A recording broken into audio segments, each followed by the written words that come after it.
तस्य भगवतो अरहतो सम्मा सम्बुद्धस्य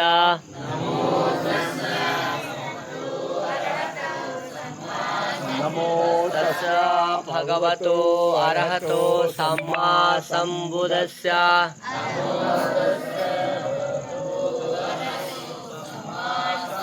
बुद्धं शरणं गच्छामि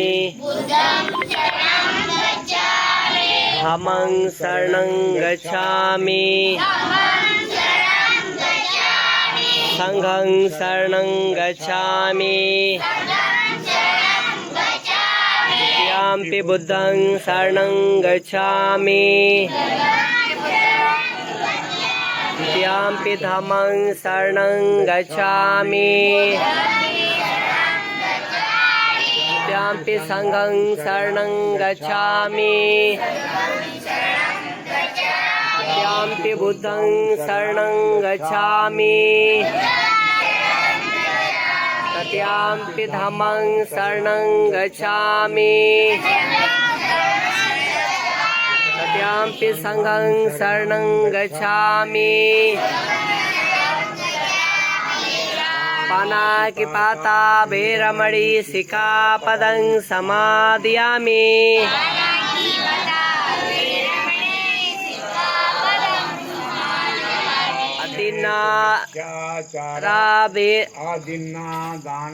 वैरमणि सिक्खापदं समादयामि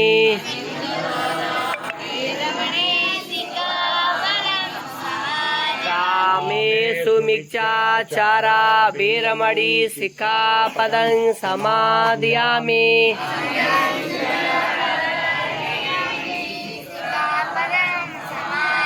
मुसावादा वैरमणि सिक्खापदं समादयामि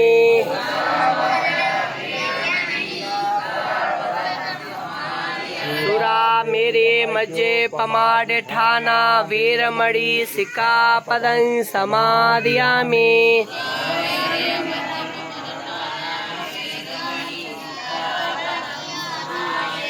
साधु साधु बुद्धं नमामि धम्मं नमामि संघं नमामि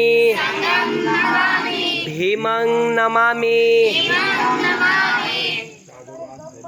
कोई जो दिल झांका आपना मुझसे बुरा न कोई। भंते जी भी बुरे हैं और हमारे भिक्षु संघ भी बुरा है। भंते जी इसलिए बुरे हैं कि आप लोग को नहीं पढ़ा रहे हैं, पूजा करते हैं, ढोंग करते हैं, चले जाते हैं। एक साहब भंते जी का बहुत निंदा किया। बात तो सही है, भंते तो बुरे हैं, हम भी बुरे हो सकते हैं। अपने बुराई को मैं स्वीकार करता हूँ। आज आप लोग के सामने मैं पढ़ा रहा हूँ ना, मैं अपने बुराई को स्वीकार किया और अच्छे काम को स्वीकार किया।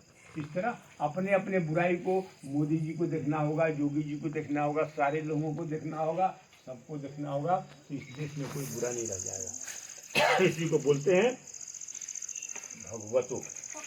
ये दूसरा ताकत है कि हम लोग अपने अपने बुराई को स्वयं देखें, स्वीकार करें कि हम भी गलत है। तीसरा जो होता है अरहतो। तथागत बुद्ध को अरहत क्यों कहा जाता है? तथागत बुद्ध ने अपने मार्ग को स्वयं मारा। तो अरहतों का मतलब होता है अपने मार्ग को, अपने कमजोरी को स्वयं मारने की क्षमता रखो। उसके बाद चौथा जो है सम्मा। सम्मा का मतलब आँख का रोशनी होता है, प्रकाश होता है। फिल्मी दुनिया में गीत आता है, एक लड़की कहती है एक लड़का को, क्या कहती है? मैं हूँ सम्मा। क्या कहती है? मैं हूँ सम्मा, तू है परवाना, मुझसे पहले तू जल जाएगा। ये सम्मा क्या है? आँख का रोशनी। आँख का रोशनी अगर गलत है तो तेरे को जला के खा कर देगा।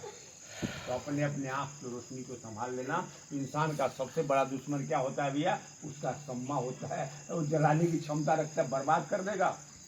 ध्यान गई तो जान गई, सावधानी हटी तो घटना घटी, अध्यान आई तो ज्ञान आई। तो अपने अपने आप को संभालने की क्षमता रखो। इसको बोलते हैं सम्मा। और संबुद्धस्य का मतलब होता है अपने बुद्धि को, चित्त को प्रस्तुत करो। बुद्ध का शिक्षा क्या है? चित्त को प्रस्तुत करो। ये पांचों सूत्र को एक कर दो तो इंसान क्या बनता है? अत्या दीपो भव। तुम अपने प्रकाश से स्वयं प्रकाशित बनो। ये 5 प्रकार की ऊर्जा है ना, तो हम लोग अपने प्रकाश से स्वयं प्रकाशित बनेंगे। कब? ये 5 सूत्र को नमो तस्मै किसी भगवान की किसी अलग ताकत की जरूरत नहीं है। इस बात को बाबा साहब ने भारतीय संविधान की किताब में लिखा है जी। लिखा नहीं, चित्रण किया, चित्र बनाया। चित्रण का मतलब चित्रकारी करना। भारतीय संविधान की किताब पे कौन सा चित्र है याद रखना प्यारे बच्चों। उस चित्र का नाम है अशोक स्तंभ। राष्ट्रीय चिन्ह बोलते हैं ना, भारत के संविधान पे क्या है? राष्ट्रीय चिन्ह। राष्ट्रीय चिन्ह को क्या बोलते हैं? अशोक स्तंभ। आप लोग को जानना होगा अशोक स्तंभ कहाँ से लिया गया है, जानते हैं? उसी को सरकार नहीं पढ़ाना चाहती है, नहीं बताना चाहती है। सम्राट अशोक ने अशोक स्तंभ जो ये लिया है, लौह स्तंभ से लिया है। हमारे देश में लौह स्तंभ कहाँ है जानते हैं? कुतुब मीनार का पिक्चर बना हुआ है। बहुत मैं छोटा था, पिक्चर निकला था, देखो देखो देखो 22 को देखो। दिल्ली का कुतुब मीनार देखो। अब पैसा नहीं तो उधार देखो। अब कुतुब मीनार दिखाना सरकार बंद कर दी है, तो कुतुब मीनार क्यों प्रसिद्ध है? यहाँ लोहार युग का लौह स्तंभ बना है। उस लौह स्तंभ में आज तक भी जंग नहीं लगा जी।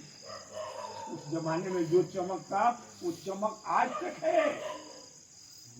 उसी लौह स्तंभ के आधार पे सम्राट अशोक ने पत्थर का, क्योंकि ये पत्थर से बढ़ा है, क्योंकि उसे कारीगर नहीं मिले हुए, पत्थर का वो अशोक स्तंभ बनाया।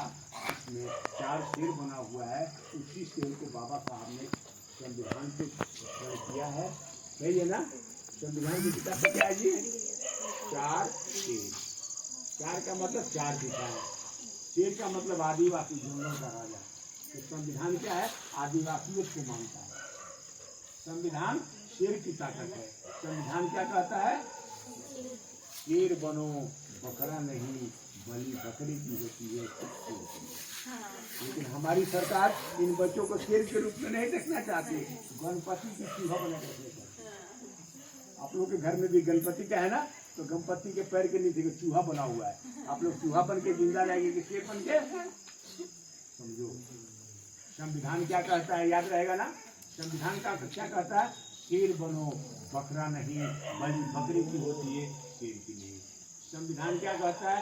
शिक्षा शेरनी का दूध है, जो पीता है वह जानता है। यहाँ पे मैं APJ डॉक्टर अब्दुल कलाम साहब में चर्चा करना चाहूँगा, क्योंकि क्षेत्र उन्हीं का है। दक्षिणी भारत है ना, यहाँ लोग बहुत कम हिंदी समझते हैं, लेकिन कलाम साहब वैज्ञानिक सम्राट थे। कलाम साहब मुसलमान के घर में पैदा हुए, जीवन में कभी नमाज अदा किया ही नहीं। कलाम साहब हमारे देश के जब राष्ट्रपति थे, तो वाजपेयी सरकार चल रही थी, याद रखिएगा। वाजपेयी सरकार बाबा साहब के लिखे गए संविधान का समीक्षा करना चाहते थे, तो कलाम साहब ने ये क्या बोला है? हम बच्चे को रक्षण दो, उसको सीखने के लिए अपन हम ಲಕ್ಷ್ಯ ದೇವಿಗೆ ನಾವು ಮಕ್ಕಳ ಸಲುವಾಗಿ ನಮ್ಮ ಮಕ್ಕಳ ಶಾಲೆ ಸಲುವಾಗಿ ನಾವೆಲ್ಲರೂ ಕಲಿಸಬೇಕು. ನಾವು ಮಕ್ಕಳಿಗೆ ಬಿಡಬಾರ್ದು, ಅದ್ರ ಸಂಬಂಧ ಮಕ್ಕಳು ಖುಲ್ಲಾ ಬಿಡಬಾರ್ದು. ಖುಲ್ಲಾ ಬಿಟ್ಟು ನಮ್ಮ ಮಕ್ಕಳು ಲಕ್ಷ್ಯ ನಮ್ಮ ಮಕ್ಕಳು ದಂಡ್ರ ಆತಾರ. ಅದ್ರ ಸಲುವಾಗಿ ಇವೆಲ್ಲ ನಮ್ಗೆ ಇವು ನಮ್ಮ ಗುರುಗಳು ಹೇಳಕತ್ತಾರ. ನಮ್ಮ ಮಕ್ಕಳಿಗೆ ಯಾವತ್ತೂ ತಿರುಗಾಡಿ ಬಿಡಬೇಡ್ರಿ. ಆಮೇಲೆ ನೀವು ಎಷ್ಟೇ ಕೆಲಸ ಮಾಡಿದ್ರು ಸಂಜೆ ಹೊತ್ತನಾಗ ಮಕ್ಕಳಿಗೆ ಅಭ್ಯಾಸ ಮಾಡ್ರಿ ಅಂತ ಹೇಳ್ಯಾರ. ನಮ್ಮ ಮಕ್ಕಳು ದಂಡ್ರ ಆತಾವ ಇನ್ನು ಮುಂದೆ. ಅದ್ರ ಸಂಬಂಧ ಹೇಳ್ಯಾರ ಅವರು. ನಾವು ಮಕ್ಕಳಿಗೆ ಯಾವಾಗಲೂ ನಾವು ಕಲಿಸ್ಕೊತ ಇರ್ಬೇಕ್ರಿ. ನಾವು ठीक है बाय।